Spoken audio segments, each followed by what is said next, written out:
Мен Бизақ Гүлім 6-шы А сынып оқушысы. Мен Мағжан Жұмабаев ақын жайлы көптеген оқыдым, және ол Мағжан Жұмабаев 1893 жылы дүниеге келген. 1983 жылы қайтыс болды. Оның көптеген өлеңдері балаларға арналған, және де бұл өте ойшыл, және де бұның көптеген шығармалары Балапан журналына түскен.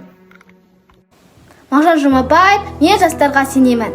Арыстандай айбатты, жолбарыстай қайратты, қырандай күшті қанатты, мен жастарға сенемін.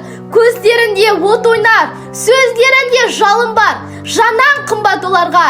Мен жастарға сенемін. Жас қырандар балапан, жайып қанат ұмтылған, көздегені көк аспан. Мен жастарға сенемін. Жұмсақ мінез жібектер, сүттей таза жүректер, қасиетті тілектер. Мен жастарға сенемін.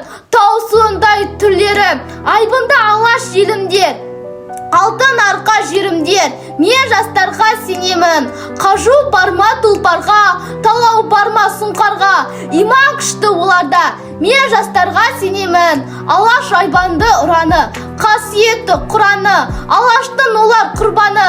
Мен жастарға сенемін. Мен сенемін жастарға, алаш аттың аспанға, шығарар олар бір таңда. Мен жастарға сенемін.